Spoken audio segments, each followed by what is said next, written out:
Gaming with তালহা ব্যবসা করার জন্য অন্যের আইডিয়া আর কনসেপ্ট চুরি করে খুলেছে ভ্যালোরা স্পোর্টস। সব প্রমাণ সহ তালহা ভাইয়ের চুরির ব্যাপারে জানতে আপনাকে দেখতে হবে পুরো ভিডিও। গত 27 ফেব্রুয়ারি স্পোর্টস হাব তাদের অফিসিয়াল ফেসবুক পেজে লঞ্চ করে তাদের মাল্টি গেম প্ল্যাটফর্মের টিজার, যেখানে যুক্ত হতে পারবে sports player, squad, organiser, manager, GFA artist, streamer. এটা হবে একটা কমপ্লিট স্পোর্টস ইকোসিস্টেম। এখানে স্কোয়াড খুঁজে পাবে তার পছন্দের প্লেয়ার, প্লেয়ার খুঁজে পাবে মন মতো স্কোয়াড। অন্যদিকে জনপ্রিয় Free Fire streamer gaming with Talha, যার 3 মিলিয়নের কাছাকাছি সাবস্ক্রাইবার, রিসেন্টলি তিনি স্পোর্টস প্লেয়ারদের জন্য ভ্যালোরা স্পোর্টস নামে একটি মার্কেট প্লেস লঞ্চ করছে, যা লঞ্চ করার 24 ঘন্টার মধ্যে 50,000-এর বেশি সাবস্ক্রাইবার হয়ে গেছে। কিন্তু এই মার্কেট প্লেসের পুরো আইডিয়া, কনসেপ্ট সবকিছু চুরি করেছে স্পোর্টস হাব থেকে। স্পোর্টস হাবের ফাউন্ডার ইয়ামিন ভাই, যদিও তিনি পাবজি কমিউনিটিতে বিলং করেন, কিন্তু এরপরও তার মনে ফ্রি ফায়ারের প্রতি কোনো হেট ছিল না। তার পরিকল্পনা ছিল ফ্রি ফায়ার, পাবজি, ফুটবল সহ অন্যান্য গেমকে একটি স্পোর্টস প্ল্যাটফর্মের মধ্যে নিয়ে আসা। এই লক্ষ্যে লাস্ট 2 ইয়ার থেকে এই প্রজেক্টে কাজ করছেন তিনি। ইয়ামিন ভাই নিজেও একজন সফটওয়্যার ডেভেলপার। স্পোর্টস হাবের সম্পূর্ণ কনসেপ্ট, ফাংশন সবকিছু তার নিজের হাতেরই লেখা। বিগত 7 বছর থেকে পাবজি কমিউনিটি থাকায় সেখানকার ম্যানেজমেন্ট, প্লেয়ার, জিএফএ আর্টিস্ট, স্কটকে প্রজেক্টে যুক্ত করাটা খুব সহজ ছিল। কিন্তু ফ্রি ফায়ার ইকোসিস্টেমে যুক্ত হওয়ার জন্য তিনি দুইজন কাস্টারদের সাথে যোগাযোগ করেন। আর এখান থেকে ঘটে বিপত্তি। ওনাদের মুখ থেকে তালহা ভাই পুরো কনসেপ্টটা শুনে আর অতি দ্রুত সময়ের মধ্যে কনসেপ্ট চুরি করে বানিয়ে ফেললে ভ্যালোরে স্পোর্টস। আপনারা হয়তো অনেকেই ভাবতে পারেন একই কনসেপ্ট নিয়ে বানালে সমস্যা কি, আর চুরিরই বা কি আছে, উনি ইন্সপিরেশন নিয়ে নিজের মতো করে বানিয়েছে। কিন্তু এখানে সবচেয়ে বড় স্ক্যাম।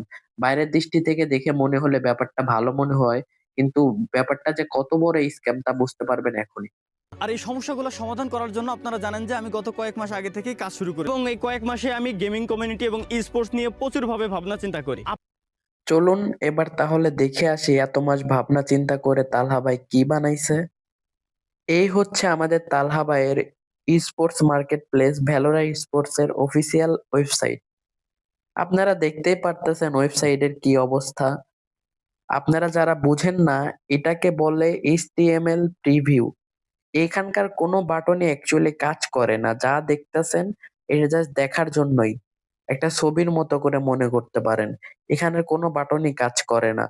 এরকম ওয়েবসাইট আপনি চাইলে 10 মিনিটেই এআই প্রম্পটে বানাই ফেলতে পারবেন।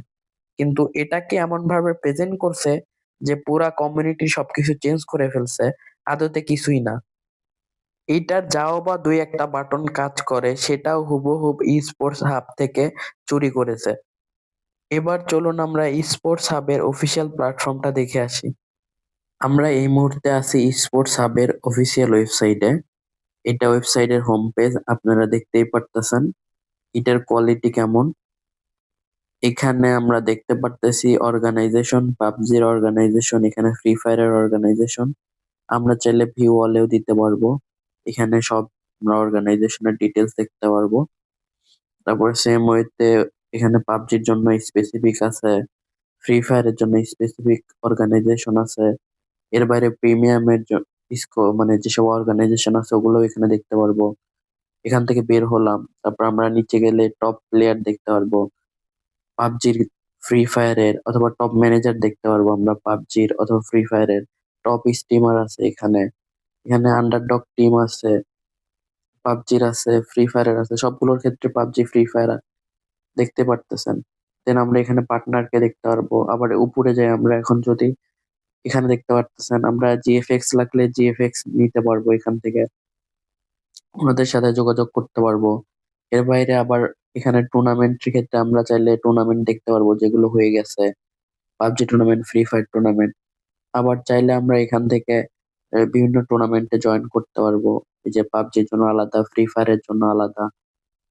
তো আমরা যদি এই পিসি মোডে চলে যাই, ডেস্কটপ মোডেও দেখতে পারবো। এটা হোম পেজ, কত সুন্দর হোম পেজ দেখতে পারতেছেন।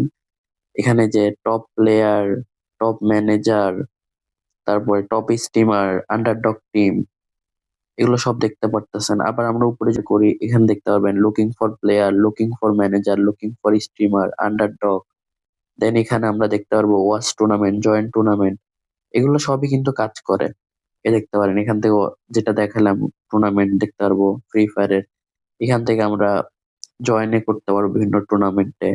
এদিকে গেলে আমরা এই যে প্লেয়ারদের দেখতে পারবো, ফ্রি ফায়ার প্লেয়ারদের। তারপরে যদি আমরা ব্যাক করি এখান থেকে, তারপরে এখান থেকে আমরা পাবজি প্লেয়ারদেরকে দেখতে পারবো। এখান থেকে যদি আবার ব্যাক করি, দেন এখান থেকে আমরা স্ট্রিমারদেরকে দেখতে পারবো।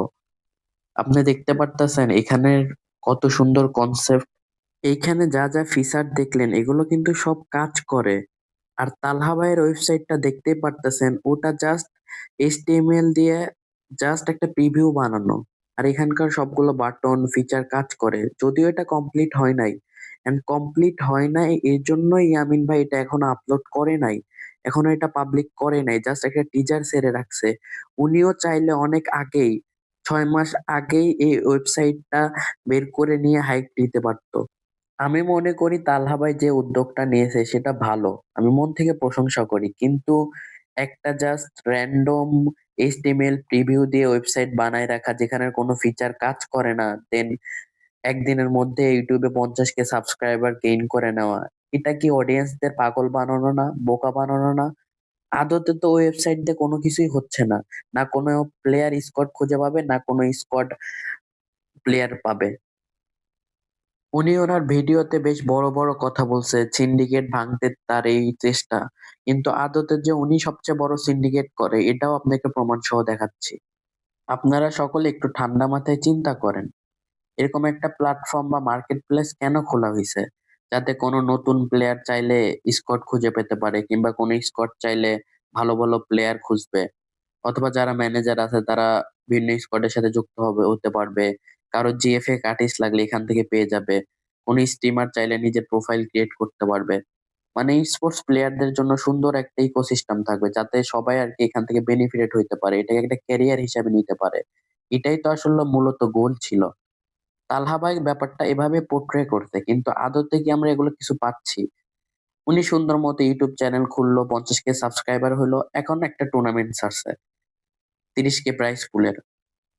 কিন্তু আমার কথা, টুর্নামেন্ট ছাড়ার হলে তো এমনিতেও ছাড়তে পারবে, এটার জন্য এরকম মার্কেট প্লেস খুলে হাইপ নেওয়ার কি আছে?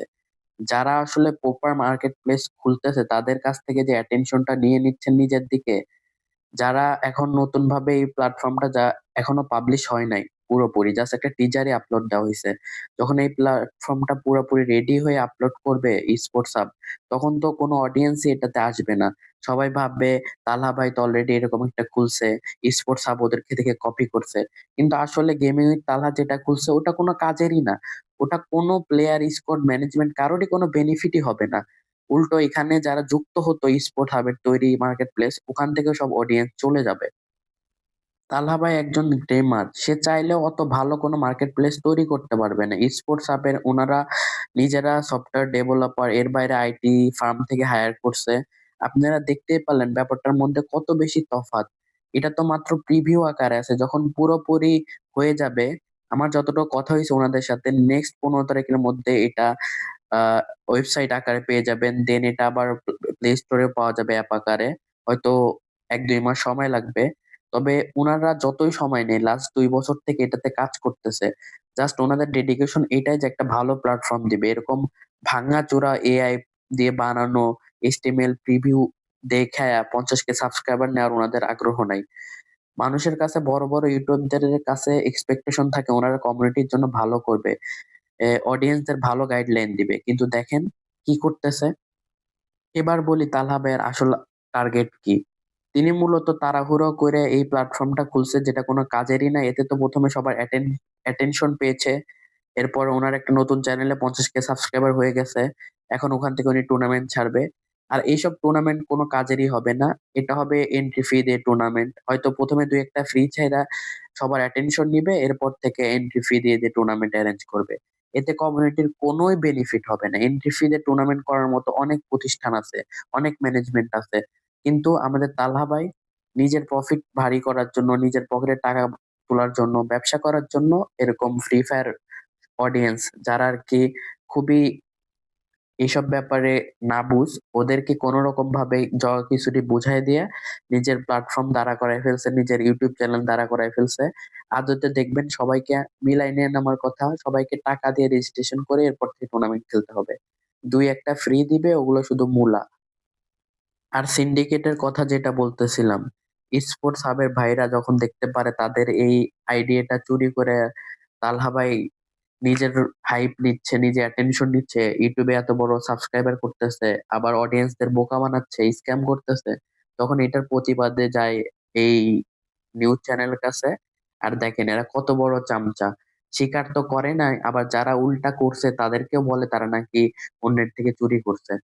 এটার মূল কারণ কি, এই যে দেখেন কিছুক্ষণ পরে তারা দুইজন পার্টনারশিপ করছে। শেষে এতটুকুই বলবো, আমি তালহা ভাইয়ের কোনো হেটার না, আমি just as a free fire কমিউনিটির প্লেয়ার, ম্যানেজমেন্ট, আমি নিজেও অনেক টুর্নামেন্ট অর্গানাইজ করছি, 300-র বেশি স্কিম অর্গানাইজ করছি, আমারও একটা ভালো অডিয়েন্স পুল ছিল। আমি ইউটিউব কমিউনিটিতে আছি 2018 সাল থেকে। তো আপনাদের ভালোর জন্যই বলতেছি, যে যদি মনে করেন যে আমি যেটা বলতেছি ঠিক, তাহলে পাশে থাকেন, ব্যাপারটা সবাইকে বললেন। আর যদি মনে করেন ঠিক না, তাহলে আপনারা চাইলে অ্যাভয়েড করতে পারেন ভিডিওটা। কিন্তু নিজেরাই বিবেক দিয়ে চিন্তা করেন, তার যে প্ল্যাটফর্ম, এটা দিয়ে আপনাদের কি লাভ হচ্ছে? আর 2 দিন পর যখন এন্ট্রি ফি দিয়ে টুর্নামেন্ট দিবেন, এই টুর্নামেন্ট দিয়ে আপনাদের সাধারণ অডিয়েন্সদের কি লাভ হবে? ধন্যবাদ, ভালো থাকবেন।